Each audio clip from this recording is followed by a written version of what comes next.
तो आप देख रहे हैं आज तक, लगातार आज तक आपको पहुंचा रहा है सबसे तेज सबसे सटीक कवरेज। रिया चक्रवर्ती से पूछताछ लगातार चल रही है।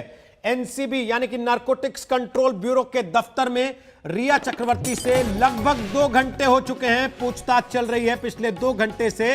और एनसीबी के 4 से 5 अधिकारी रिया चक्रवर्ती से पूछताछ कर रहे हैं। रिया चक्रवर्ती से पूछताछ खत्म होने के बाद आज सबकी नजर इस बात पर रहेगी, क्या ड्रग्स केस में रिया चक्रवर्ती को गिरफ्तार कर लेगी नारकोटिक्स कंट्रोल ब्यूरो, क्योंकि रिया चक्रवर्ती के भाई शौविक चक्रवर्ती की गिरफ्तारी इस मामले में पहले ही हो चुकी है। सैमुअल मिरांडा की गिरफ्तारी भी पहले हो चुकी है और दीपेश सावंत को भी गिरफ्तार करके एनसीबी रिमांड पर ले चुकी है अगले 4 दिन के लिए।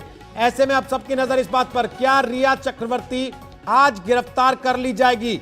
एनसीबी दफ्तर के बाहर हलचल अचानक बढ़ गई है, वहां पर सुरक्षा के इंतजाम और पुख्ता कर दिए गए हैं। दफ्तर के बाहर बैरिकेडिंग को और सख्त कर दिया गया है। हमारे सहयोगी मुनीश पांडे इस वक्त वहां से हमारे साथ लाइव मौजूद हैं, चित्रा त्रिपाठी भी वहां पर लाइव हैं, हमारे साथ मौसमी सिंह हैं, अरविंद ओझा हैं। लगातार हमारे सभी सहयोगी संवाददाता एक एक अपडेट आप तक पहुंचा रहे हैं। सबसे पहले पिछले 2 घंटे से एनसीबी रिया से पूछताछ कर रही है। तस्वीरें आप देख रहे थे, वो तस्वीरें जब रिया चक्रवर्ती पहुंची थी एनसीबी के दफ्तर उस समय की हैं और अब वहां की तस्वीर कुछ हद तक बदल गई है, क्योंकि चित्रा हम आपके पीछे भी देख सकते हैं कि बैरिकेडिंग अब वहां पर लगा दी गई है। अचानक सुरक्षा बढ़ाई गई। ये याद आ गया मुंबई पुलिस को टीवी देखकर कि कोरोना फैला हुआ है, मीडिया के लोगों को रोकना है, दूर दूर करना है, या कुछ और वजह हो सकती है इसकी? सिर्फ अपनी फजीहत से बचने के लिए मुंबई पुलिस की ओर से किया गया है। मैं चाहूंगी हमारे कैमरा पर्सन पवन एक बार फिर से आपको तस्वीरें दिखाएं, क्योंकि बहुत ज्यादा जरूरी हो जाता है उन तस्वीरों से इन तस्वीरों को तुलनात्मक रूप से देखना, कंपेयर करना, जिसमें रिया चक्रवर्ती के साथ धक्का मुक्की होती है। उस समय मुंबई पुलिस यहाँ पर नहीं रहती है, लेकिन अचानक से ही उसके बाद यहाँ पर तादाद बढ़ जाती है। देखिए, सुरक्षा के अभी चाक चौबंद इंतजाम कर दिए गए हैं। यहाँ पर बैरिकेड्स लेकर आए गए। बाद में जब रिया चक्रवर्ती अंदर चली जाती है और उसके बाद यहाँ पर लगातार आप देख पा रहे हैं मुंबई पुलिस के तमाम जवान है, यहाँ पर महिला पुलिसकर्मी भी तैनात हुई हैं। और ऊपर ये जो एक्सचेंज बिल्डिंग है, इसके टॉप फ्लोर पर रिया चक्रवर्ती से लगातार जो पूछताछ है वो की जा रही है नारकोटिक्स कंट्रोल ब्यूरो की ओर से। और फिलहाल अभी ऐसे इंतजाम किए गए हैं कि अगर यहां से रिया चक्रवर्ती को बाहर जाना पड़े तो फिलहाल वो मीडिया कैमरे से दूर ही रहें या उनके साथ धक्का मुक्की ना हो। अभी कम से कम ये व्यवस्था करने में कामयाब रही है मुंबई पुलिस, जैसा कि तस्वीरों में हम देख पा रहे हैं।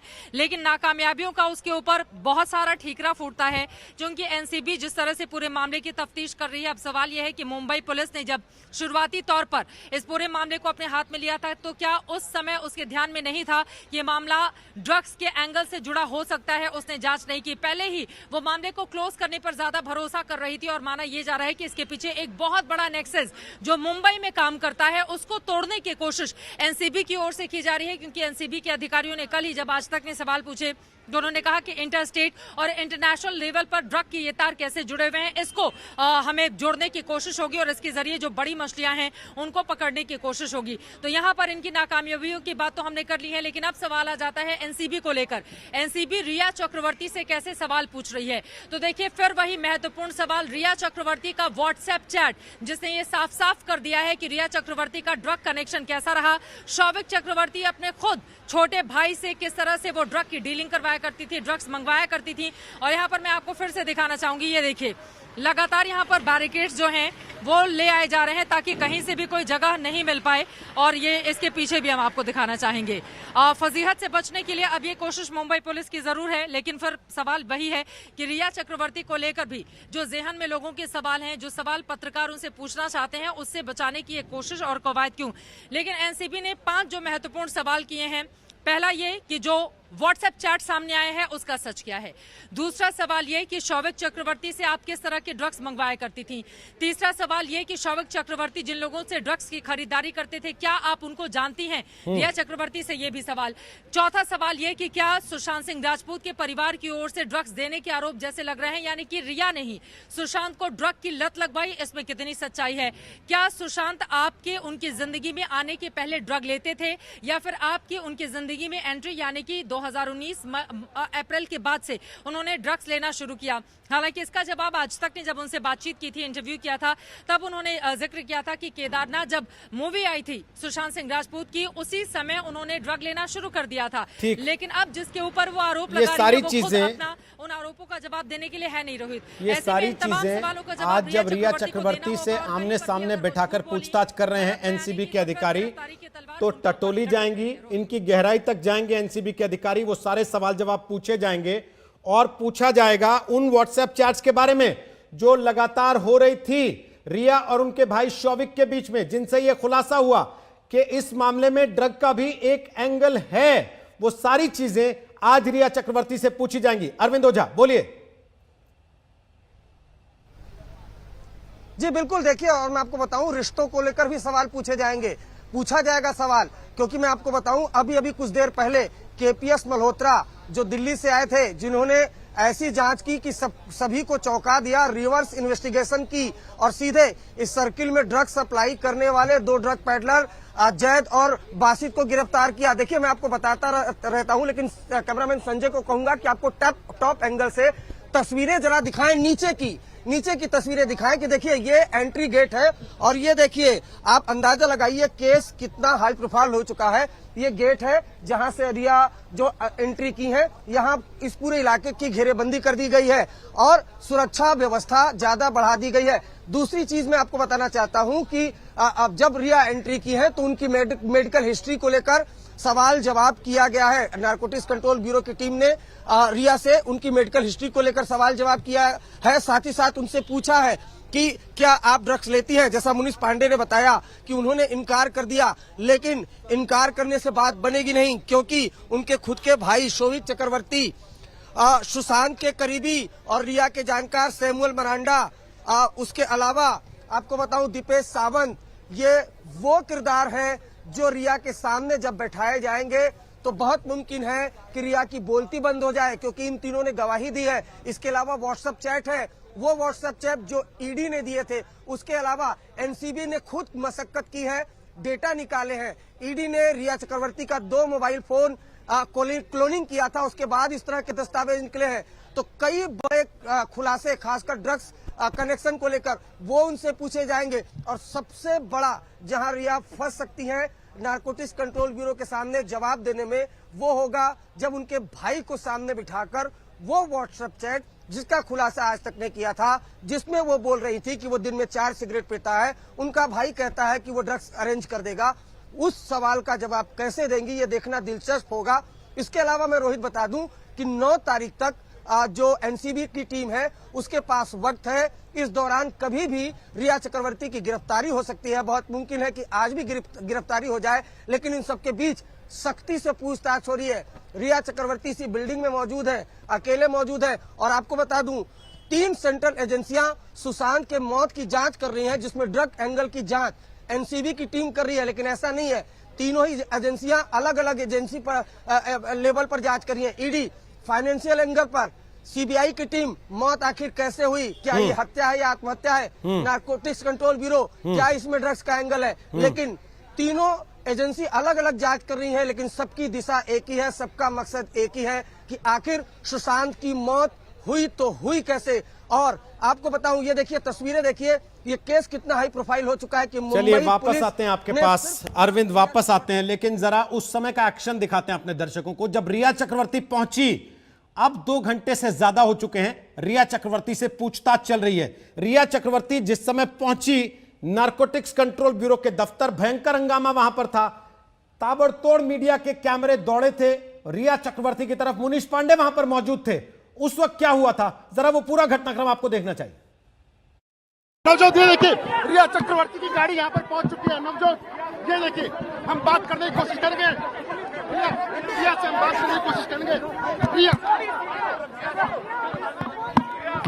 यहाँ पर गाड़ी लग चुकी है नवजोत, आप देख सकते हैं, लेकिन जो पुलिस वाला यहाँ पर वो कोशिश कर रहा है कि कहीं मीडिया उनके पास ना पाए, पूरी कोशिश हो रही है यहाँ पर, लेकिन हम कैमरे पर आपको टॉप आएंगे।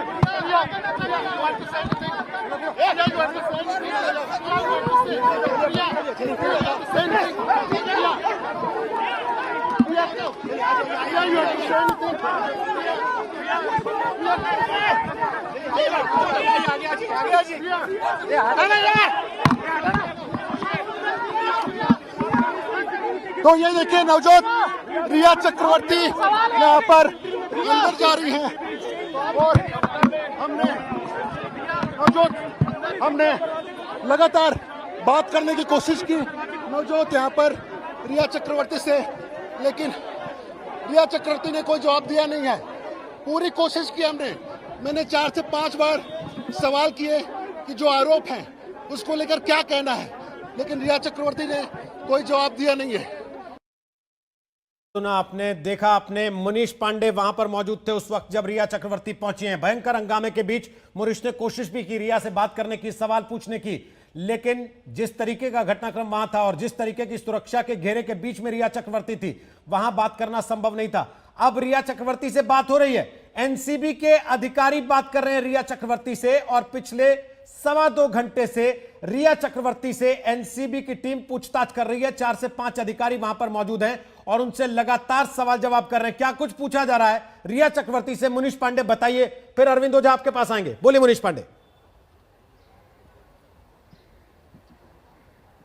जी देखिए, हमारी पूरी कोशिश थी कि कम से कम रिया चक्रवर्ती से सवाल जवाब कर पाएं और उनसे इस बारे में समझ पाएं कि जो आरोप लगे हैं उसको लेकर क्या कहना है। इसके पहले भी जब उन्होंने हमसे बात की थी, आज तक से बात की थी, तो उन्होंने कन्नी काट ली थी ड्रग्स के सवालों को लेकर, लेकिन यही वजह है कि यहाँ पर अब बैरिकेडिंग जो है उसे साफ तौर से बढ़ा दिया गया है। आपको एक बार मैं संक्षेप में तस्वीरें दिखाना चाहूँगा। ये देखिए, पूरी तरह से इसे एक बैरिकेडिंग की गई है। एक लाइन ये है, सामने देखिए वो जो गेट है वहां से रिया चक्रवर्ती अंदर गई थी, और आज अगर गिरफ्तारी नहीं होती तो वहीं से बाहर आएंगी, लेकिन जब भी गिरफ्तारी भी होगी तब भी उनको यहीं से बाहर आना पड़ेगा। दूसरे साइड की मैं तस्वीर दिखाना चाहूँगा, वहाँ पे भी इसी तरह की बैरिकेडिंग की गई और यहाँ पे एक मुंबई पुलिस की गाड़ी को खड़ा कर दिया गया है ताकि किसी भी तरीके से कोई भी आदमी यहाँ पर घुस न पाए। लेकिन ये सब कुछ पहले करना चाहिए था, पहले ये सब हो नहीं पाया। रही बात किन सवालों के जवाब वो दे रही हैं, सबसे पहला सवाल किया गया कि क्या आप ड्रग्स को कंज्यूम करती हैं। जैसे ही उन्होंने मना किया, सीधे तौर पर, साफ तौर पर उन्होंने, जो एनसीपी के अधिकारी थे, उन्होंने रिया चक्रवर्ती की खुद की वो चैट रख दी जो कि उनके मोबाइल फोन से ईडी ने रिकवर किया था, और उसमें सबसे पहले 2017 का गौरव आर्या से चैट था कि जब आप ड्रग्स कंज्यूम नहीं करती थी तो गौरव आर्या से एमडी को लेकर क्यों बात कर रही थी। उसके बाद 2019 का वो चैट रखा गया जिसमें कि दीपेश सावंत, सैमुअल मिरांडा, शौविक चक्रवर्ती से वो बोलती हैं कि उन्हें 20 डूबीज चाहिए, 20 बर्ड्स चाहिए, यानी कि गांजे वाला सिगरेट चाहिए। इन बातों को लेकर सवाल जवाब किया जा रहा है। लेकिन सबसे अहम सवाल होगा, देखिए रोहित, एक चीज़ को समझना पड़ेगा, ड्रग्स कंज्यूम करे या ना करे, लेकिन इन ड्रग्स को खुद अगर किसी से मंगाते भी हैं तो वो भी गैर कानूनी है। कोई भी आम आदमी के पास में भी अगर वो ड्रग्स मिलता है तो उस पर गिरफ्तारी एनसीबी कर सकता है, और इसीलिए एनसीबी इस समय इतना कॉन्फिडेंट है कि कहीं ना कहीं इसमें गिरफ्तारी तो उनको कर ही लेनी है, भले से रिया चक्रवर्ती कोई भी जवाब दें। लेकिन सबसे जो अहम सवाल होगा, जिस पर बाकी एजेंसियों की भी नज़र है, कि जब आपको पता था कि मानसिक हालत सुशांत की ठीक नहीं है, तो आप बोलती हैं कि वो पहले से अगर ड्रग्स ले रहे थे तो आपने ड्रग्स लेने क्यों दी। आप कहती है कि आप उनसे प्यार करती थी। जिस इंसान से कोई इंसान प्यार करता है वो नहीं चाहेगा कि उसकी जिंदगी को ऐसे दलदल में ढकेला जाए, ड्रग्स की दलदल में ढकेला जाए, जिससे कि उसकी जिंदगी को खतरा हो सकता है। और कहीं ना कहीं एक जो के सिंह ने अपना बयान दिया हुआ था, जो उन्होंने एफआईआर दर्ज कराई, उसमें भी उन्होंने साफ तौर पे कहा कि जो रिया चक्रवर्ती हैं उनकी जिंदगी के लिए पहले से खतरा थी। ओपी सिंह ने फरवरी 2020 में मुंबई पुलिस को कंप्लेन दी थी, उसमें भी उन्होंने कहा कि रिया चक्रवर्ती कहीं ना कहीं जो है उनकी जिंदगी के लिए खतरा है। और ये सारे सवालों के जवाब पे सीबीआई की भी बड़ी प्लानिंग नजर वापस आते हैं आपके पास, जिस मामले के मुनीश पांडे और बात करेंगे, चित्रा के पास भी चलेंगे, और साथ ही अरविंद ओझा हमारे साथ वहां इस समय लाइव मौजूद हैं। उनके पास भी कुछ जानकारी आ रही है जो लगातार आज तक आप तक पहुंचा रहा है। न पक्ष न विपक्ष, केवल निष्पक्ष, सारे तथ्य, जो चीजें हो रही हैं ग्राउंड जीरो पर, जो कुछ चल रहा है, हर खबर बिना किसी लाग लपेट के आज तक आप तक सबसे पहले पहुंचा रहा है और आगे भी पहुंचाता रहेगा। एक छोटे से ब्रेक के बाद लौट रहे हैं, आप देख रहे आज तक। नमस्कार, मैं हूं अंजना ओम कश्यप। हमें उम्मीद है ये वीडियो आपको पसंद आया होगा। लेटेस्ट खबरों के लिए यूं ही देखते रहिए आज तक, और इस वीडियो के पसंद आने पर लाइक, शेयर एंड सब्सक्राइब करना ना भूलें।